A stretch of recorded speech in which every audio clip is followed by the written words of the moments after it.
Hello knitters, I'm back again. I think just a couple of weeks after the first recording. This is episode 2 of the Yarn Randomizer, and I'm Anna, and which I failed to say, I think, last time. And if you do like this video, I'll do the usual like, subscribe, and comment, and everything that goes along with these types of recordings. But other than that, I'll get right into it. I am wearing a sweater today instead of a sweatshirt, and this is my Forager by, now I'm going to have a brain freeze again. Isabel Kramer. And so this is her Forager, and I've knit this in it was a yarn that was available through, I think, Knitcrate,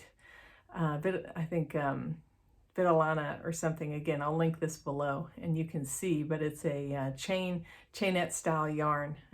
It was listed as sport, but it was fluffy enough to knit up as DK, and so I decided to use it for a Forager, and it actually didn't take a ton of it to make the sweater, which turned out very nice. It's got this kind of a mock cable here. It's got some really interesting shoulder construction. If you remember the Dingley Dell and stuff, is a little different up here, but again, you have some really interesting structure and construction to it that's really nice. And yeah, it's extremely comfortable, almost very t-shirt like.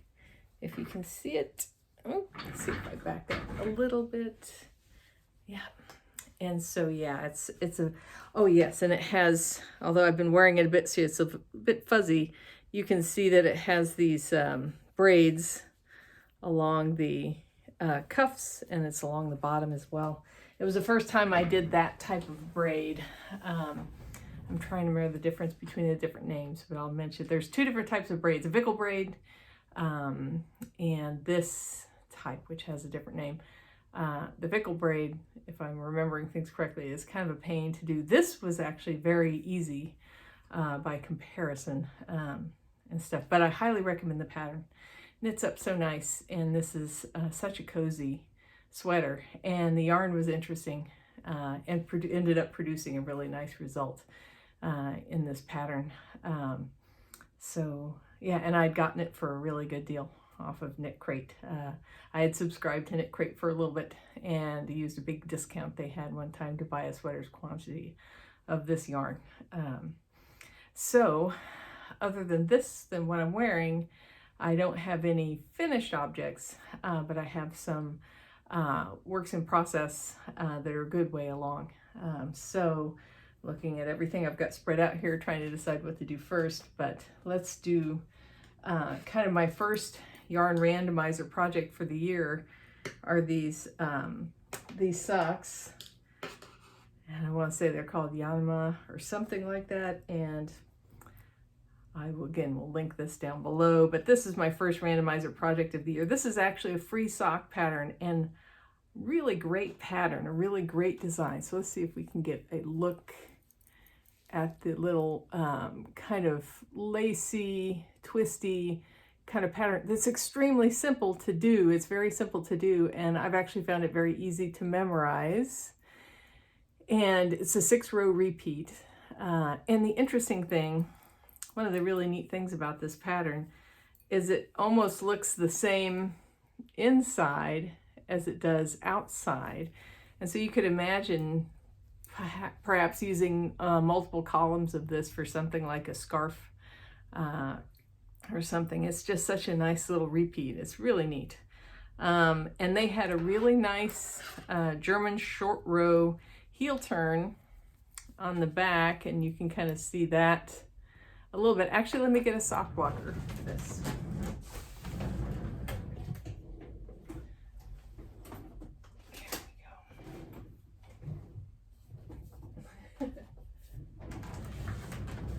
My drawer there is a little overstuffed with knitting bags and such, but let me get this on a blocker.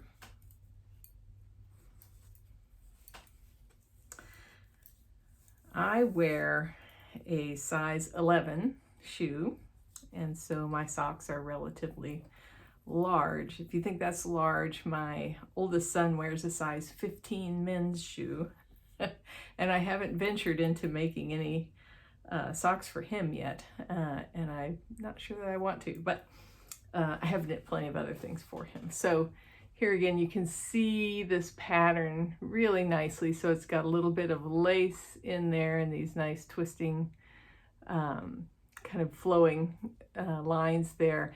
And then it's got this really nice heel turn here, which is done with German short rows once you increase for the gusset sufficiently. And then the heel flap is an eye of partridge heel flap. Now, let me tell you my favorite thing. I do prefer to do socks toe up in general, and I really do like a heel flap and gusset, although there's a heel called the Flegel heel that I like really well also.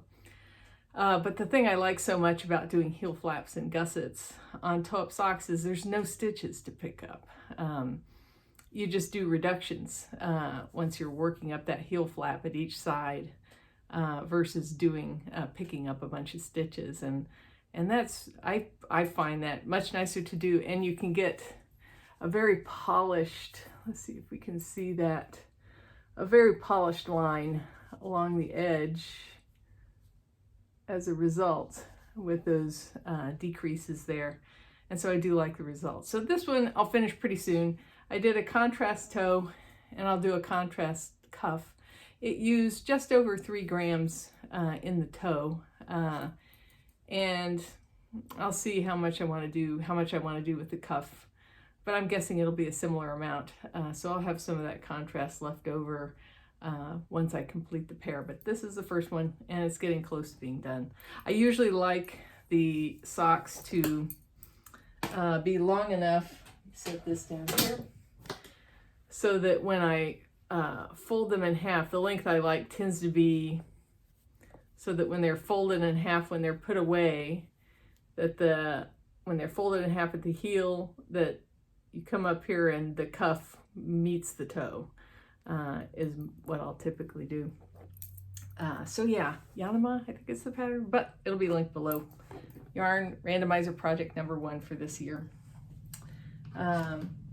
Let's see, and then the next project I have here that's underway is my Lento sweater. And I've actually finished the body. I just have to do the sleeves, and it's so nice.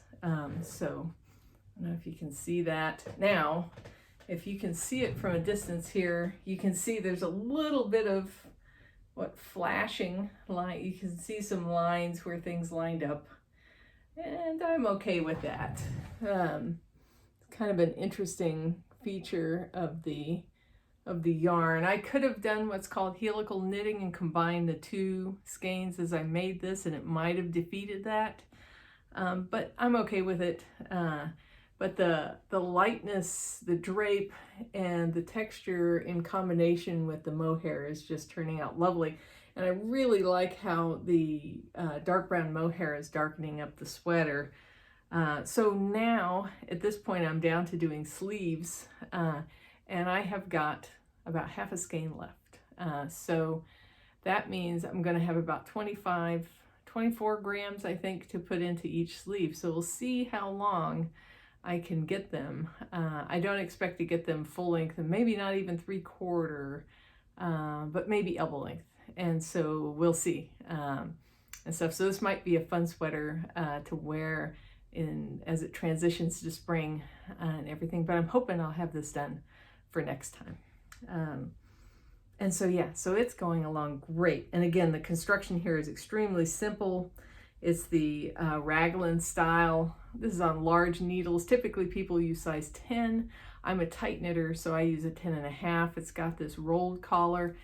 And, oh yeah, one thing I did do in the pattern, they just say, a loose bind off at the bottom.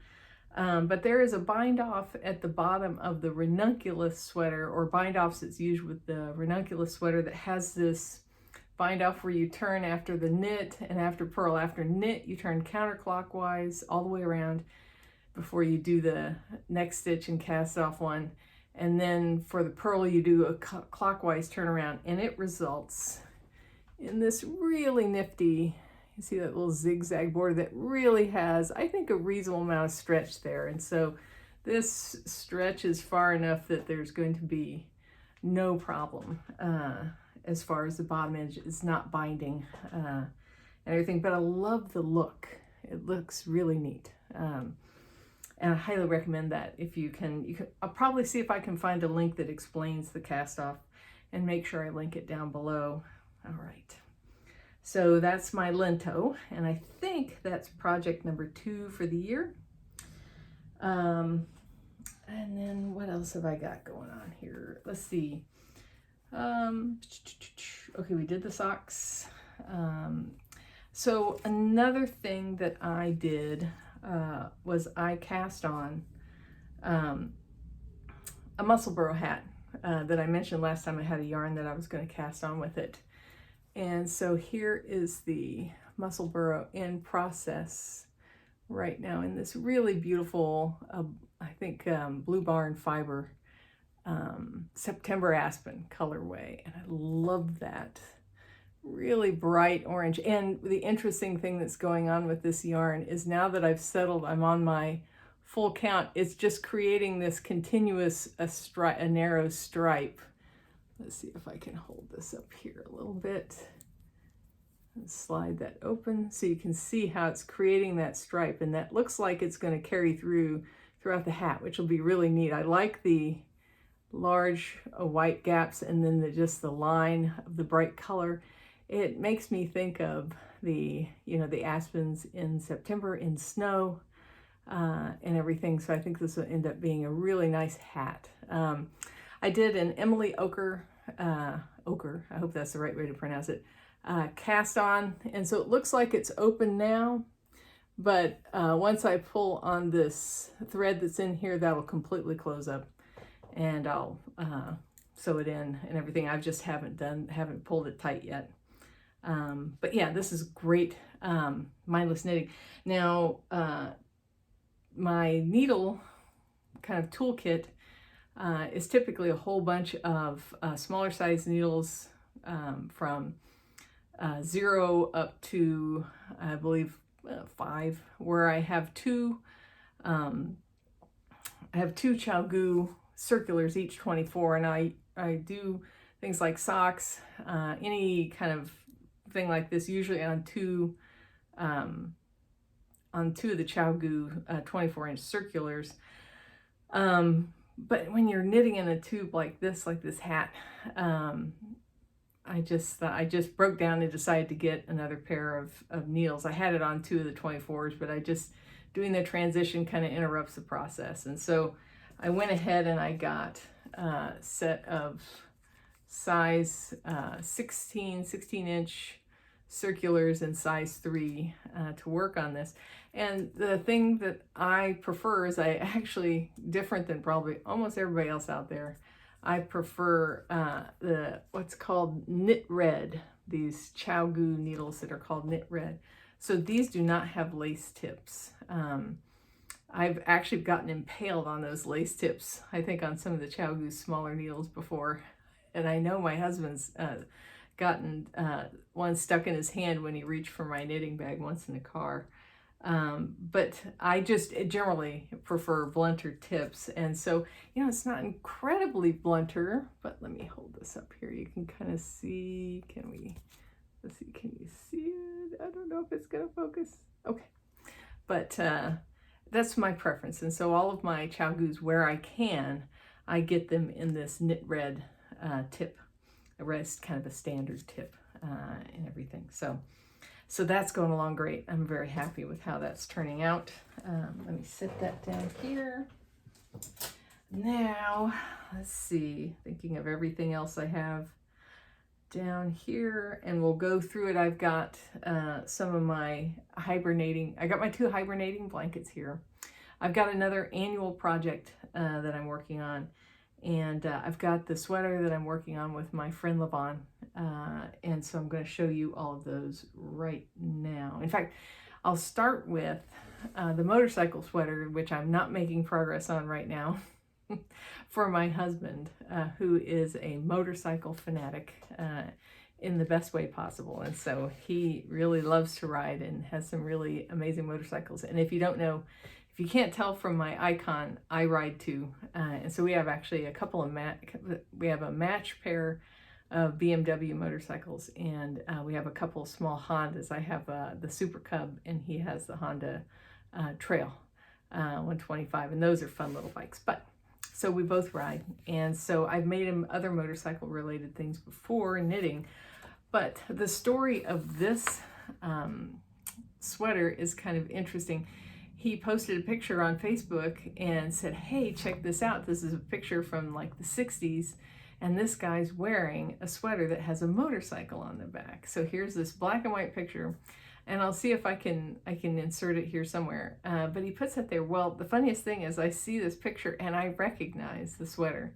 Because at some point I had searched up motorcycle on Ravelry. And I said, so I responded, I said, well, you know, here it is. Here's this sweater. I can actually get this pattern and make it. And so he's like, great. And so I found a yarn and I was able to go to Mary Maxim and order this pattern online. And so I'll hold this up here for you.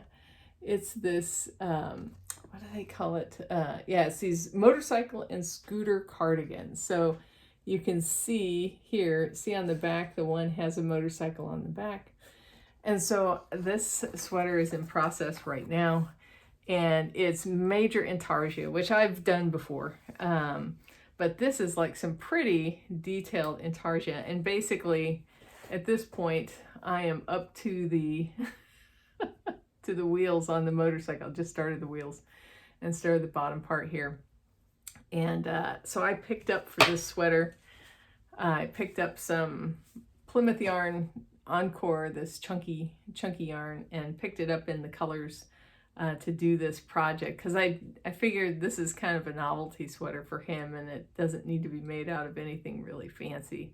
And so I picked this up, and it's knitting up really nicely. And so I will continue. What I've got to do is I will sometimes do what I call a knitting tax each day.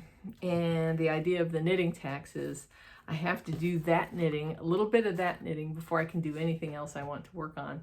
And so I think I'm going to have to start charging myself a knitting tax on this project before I can work on anything else that I want to work on, so that I actually start making some progress on it. But it should go pretty fast. It's on size, I think those are, they might be, it's in the project, but I think they're fairly good size needles. There it is, 10.75 millimeter, size 7. Oh, sorry, I'll get that right, 7 millimeter, US size 10.75, so 7 millimeter needles. And so it knits pretty quickly, and it'll go fast. I had to size it up for him because he's one of these guys with very broad shoulders and a really good sized chest. And so I had to scale it up from the pattern as it was in order to make something that would fit him properly.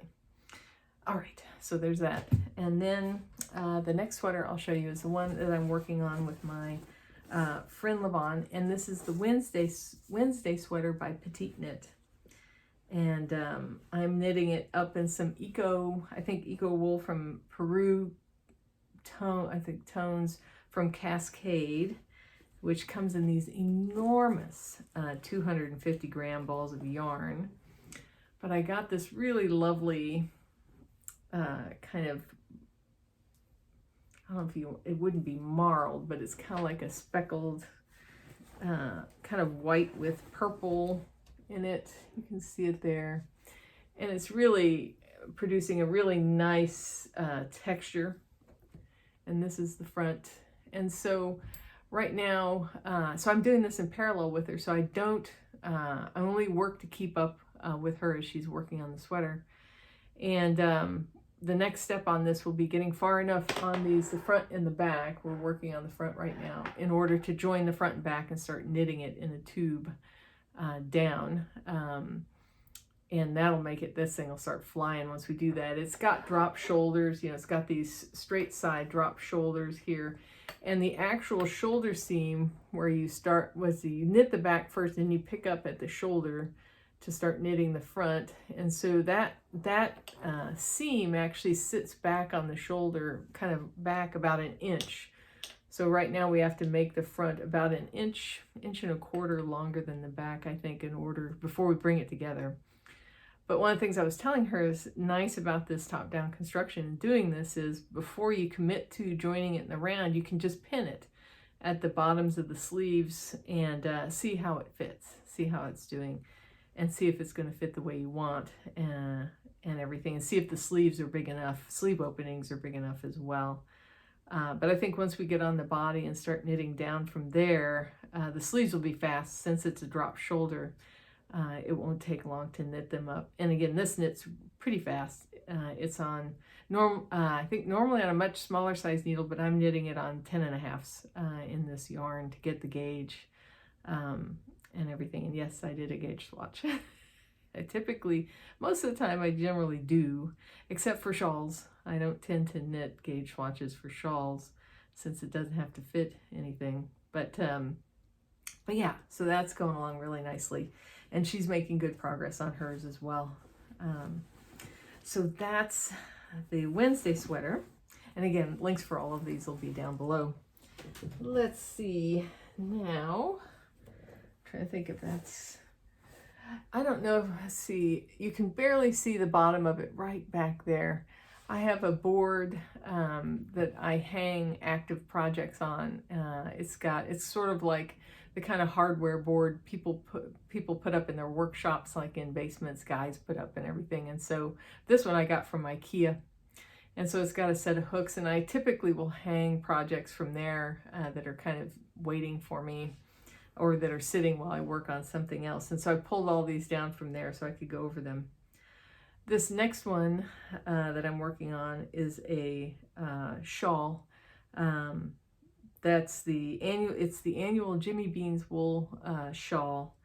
And was it, oh, I'm drawing a blank on the yarn. They're using, let's see if I detach this. Nope. So it's a kind of a fade shawl. I think each section is going to be pretty much the same as we knit it through the months and everything, but it'll have, you get a little ball yarn each month. And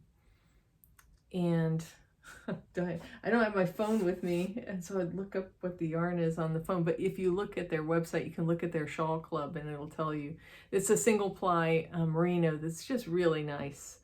And it's a very relatively simple pattern. Most of it's relatively straight. It's got a little traveling stitch here that serves as a boundary between the stockinette and some reverse stockinette here, and some garter border along the bottom edge and the sides, and just some really nice colors. And so this is the first month complete. I did the full first month. I usually can knock these out in a day or so.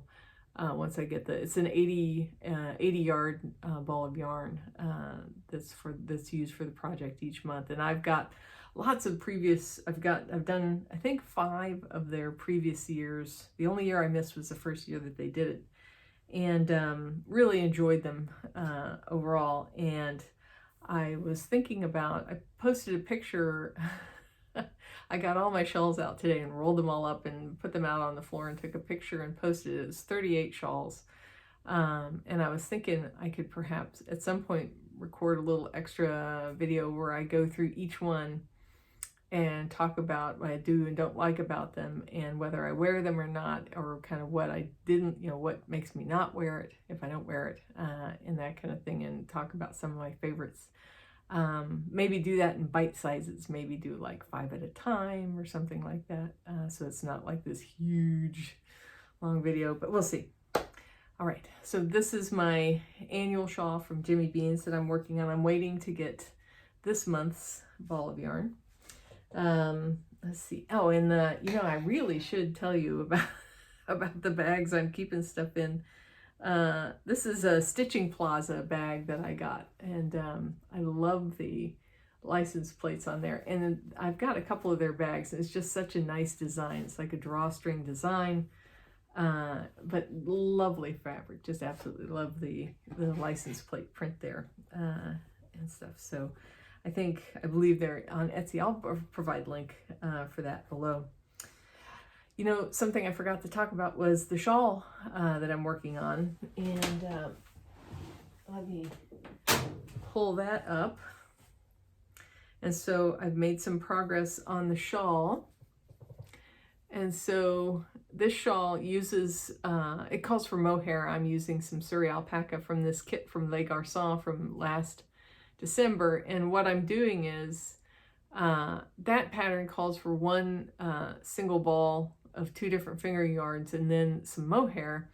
What I'm doing is I have one single ball that I'm using this lighter color here that I'm using throughout, and then I have the mini skeins of these other colors that I'll use, and I'll use it, I've got it planned out and stuff. So I made it through the stripes, the little garter ridges in the Surreal alpaca, and then this really nice, very simple lace pattern here. And so it's a really simple lace, if you can see that.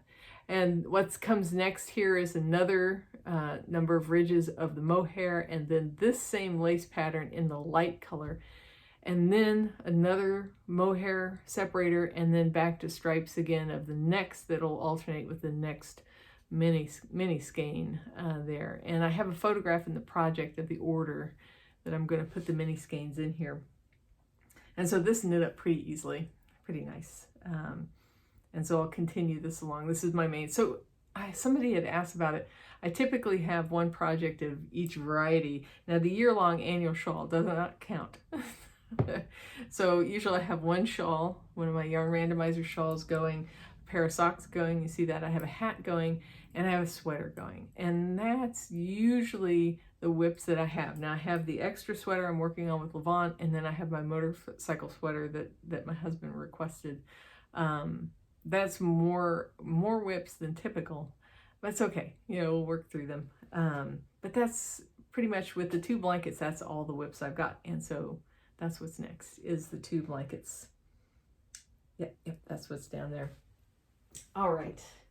So one of these blankets, if you've never seen it, it's called a 10-stitch blanket, and I will link the project below. And normally this blanket is done in DK, but I decided I would just do it in fingering since I have a lot of fingering leftovers. Now I could have used the fingering double and done DK instead, but I decided to do this in fingering weight, so I'm knitting it, I think with a size, might be a 1.5. It'll be in the project what size I'm using, but basically I'm knitting it with fingering size weight and everything. And so what you see is you start with 10 stitches and you kind of just keep circling around. You do short rows to go around these corners, and you pick up along the edge of the previous section as you do this. And there's the way the original pattern's written, I don't believe you would get this little chain standing up here, but there is a version of this, somebody did a version of this blanket and they show how to achieve this detail, and I like it. And so I've got that linked in my pattern. This is a free pattern. And so when stuff comes up, this will come up in a little bit when I talk about future projects. Sometimes when leftover bits of fingering get pulled up out of my randomizer, they just go right in here and stuff. So, and there's no planning or anything. I got just kind of putting it in there when it comes up, and it'll be some crazy blanket when it's done. And I'll probably make it big enough to go onto a bed and then finish it off at some point in the far distant future. But as for now, it's a good ground for just leftover bits go in there when I can't think of anything else to use them for. All right, and so finally to my last work in progress, and this you're getting to see all the works in progress. There are no other works in progress here. This project is my national park blanket. And it's interesting, this pattern, I found it and then it became unavailable when I started it and I didn't download it, and all of a sudden the link no longer worked to this free pattern.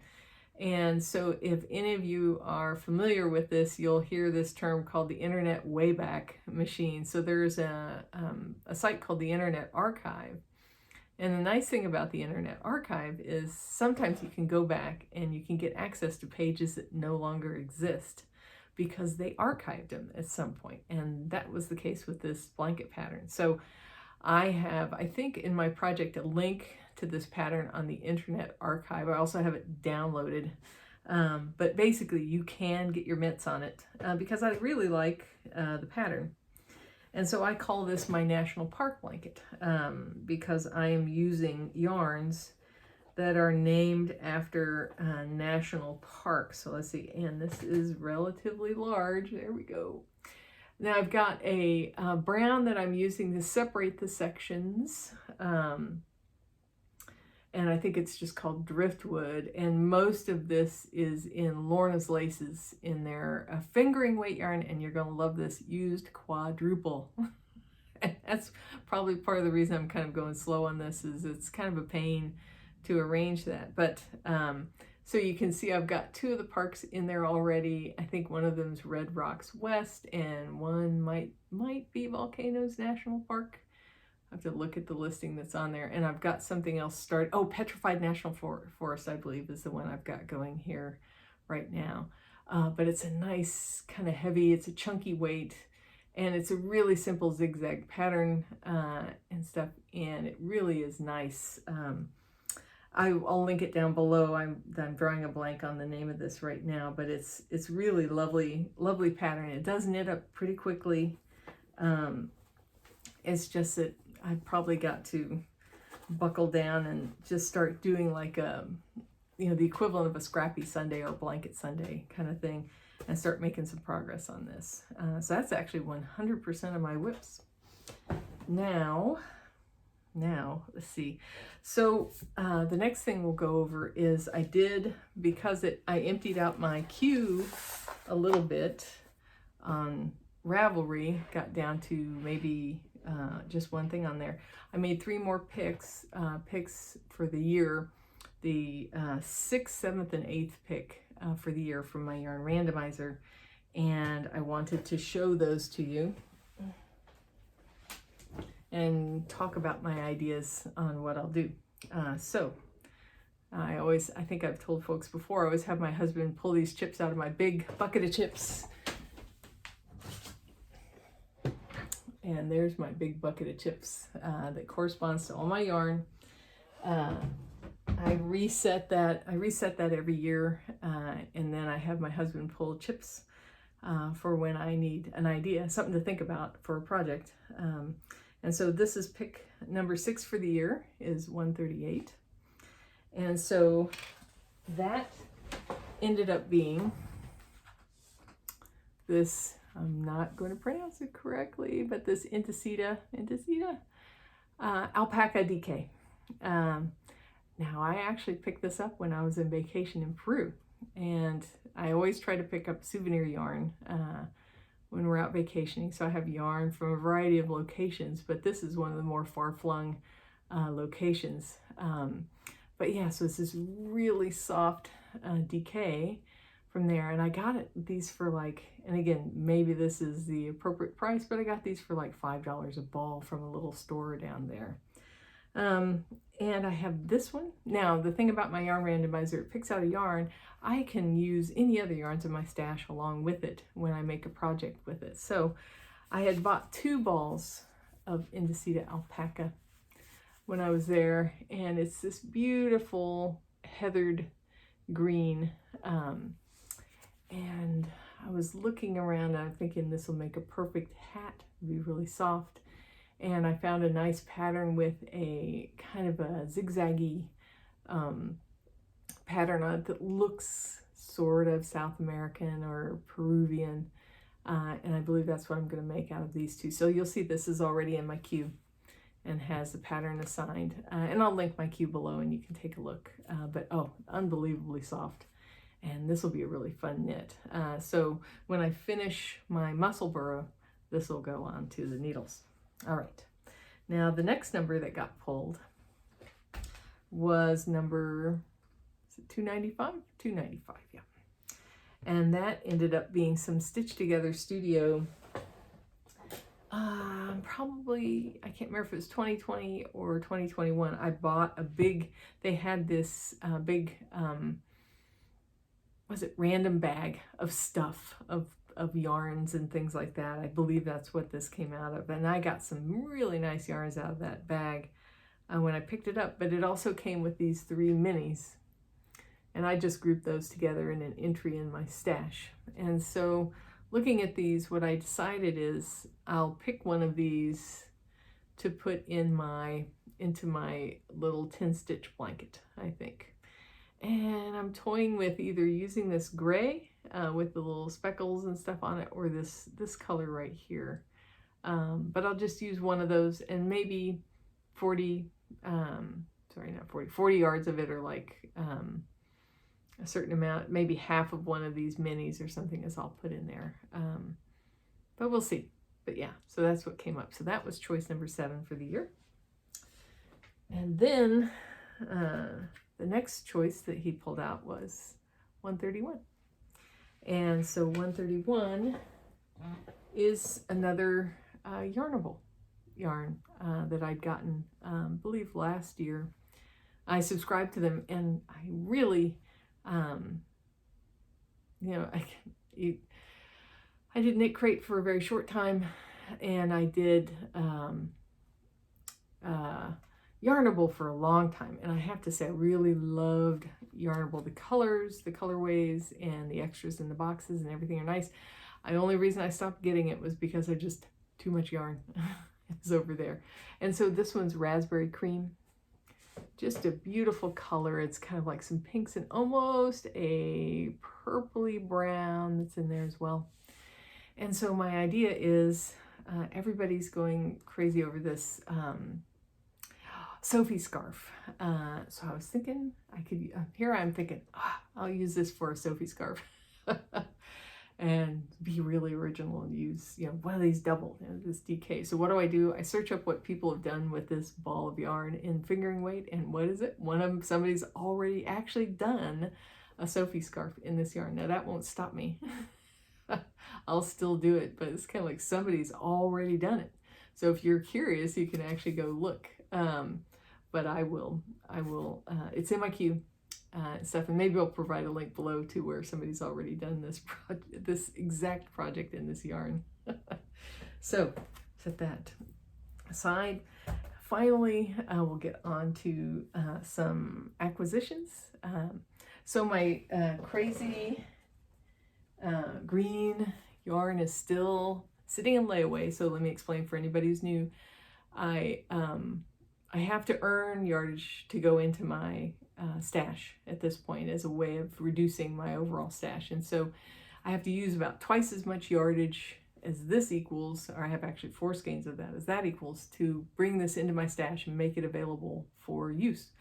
And this is still waiting, but I'll be finishing a sweater soon and those socks soon, and I'll earn some yarn budget to pull this into my stash. And so I talked about that yarn in my last Dymad yarns in my last one. Now,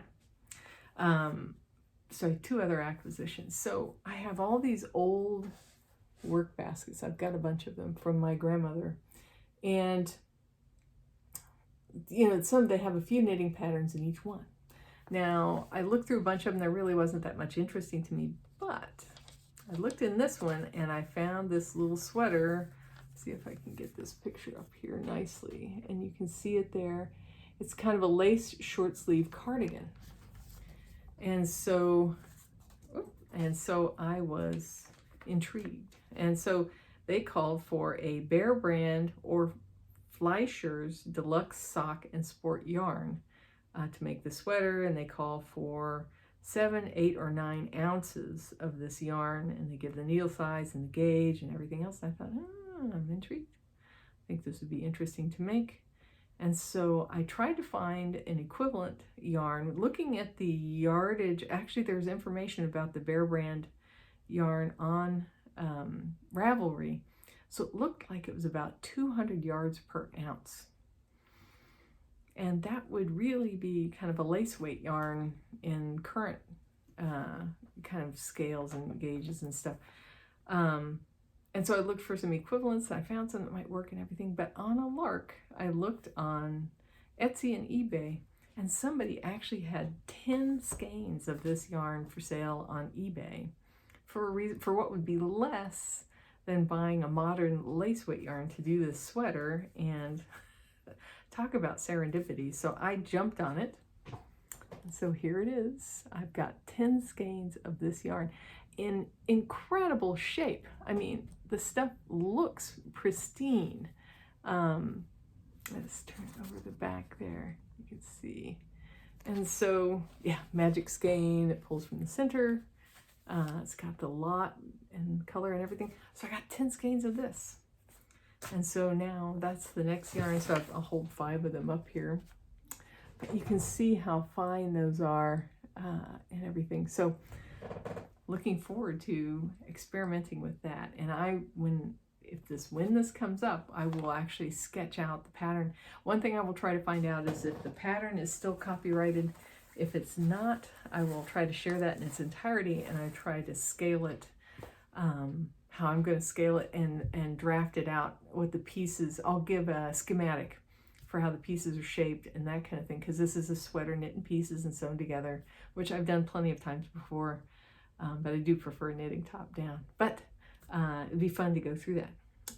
And then the only other acquisition I have is I've been so happy with this Lolo Did It yarn that I've been using in these socks, this beautiful Fox Hunt tonal. And the texture of this yarn has been just wonderful. I love it. So I went to their website, couldn't resist, and looked around. And I actually looked around, I looked in their sale section, and they have this really beautiful tweedy yarn called BFL Tweed Sock. And so here it is right here. So you can see that. It's this really interesting purple with all kinds of specks. And I got 4 of these. And my plan is this will enter my stash, and it'll be for a weekender light, I think, when it does come up. Really happy with that. Beautiful yarn. Very impressed with Lola did its quality and everything. So now I can see from messages popping up on my phone that stuff is going on, and I'm going to have to get out there. My husband had a knee replacement this past Monday. And so needs a little bit of help around the house, and we have physical therapy coming in. But otherwise, I hope you enjoyed the podcast. Please like and subscribe if you enjoy this, and I will share all my links where I'm at on Ravelry and Instagram, and enjoy your knits.